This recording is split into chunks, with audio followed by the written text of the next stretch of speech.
একদিন তোমার শরীরটা এক টুকরো কাগজের মতো শুয়ে থাকবে।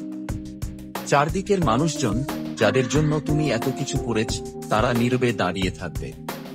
শ্মশানের আগুন ধীরে ধীরে নিভে যাবে, আর তার সাথেই শেষ হবে তোমার পৃথিবীর সব কাজ। তখন মা, বাবা, ভাই, বোন, সন্তান, বন্ধু সবাই ফিরে যাবে নিজেদের বাড়ি। প্রথমে তারা কাঁদবে, হয়তো তোমার নাম মুখে মুখে নেবে, কিন্তু কিছুদিন পরেই তুমি স্মৃতি হয়ে যাবে। পৃথিবী কিন্তু আগের মতোই চলতে থাকবে। সূর্য উঠবে, রাস্তায় যানবাহন চলবে, মানুষ বাজার করবে। কেউ তোমার জন্য সময় থামিয়ে রাখবে না।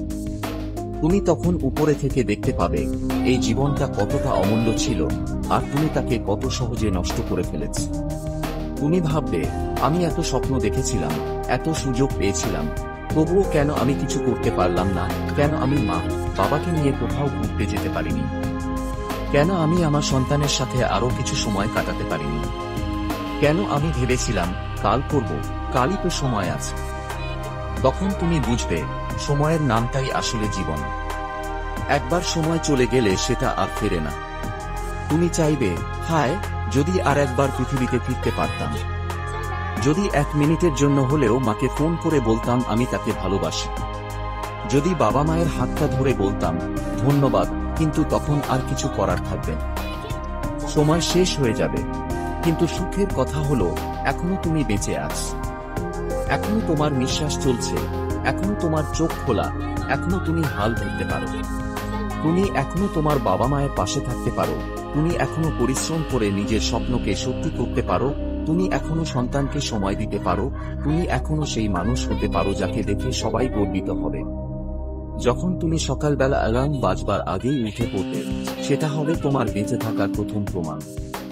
যখন তুমি মোবাইলটা পাশে রেখে পড়াশোনা শুরু করবে বা কাজের পেছনে সময় দেবে, সেটা হবে তোমার সফলতার প্রথম দিক। তুমি যদি প্রতিদিন সময়ের মূল্য বোঝো, ঘন্টা ঘন্টা যোগ করে দিনগুলো কাজে লাগাও, তাহলে বছরখানেক পরেই তুমি অন্যরকম হয়ে যাবে। মহান মানুষেরা কোনো অলৌকিক ক্ষমতা নিয়ে জন্মায় না, তারা কেবল সময়ের মূল্য বোঝে।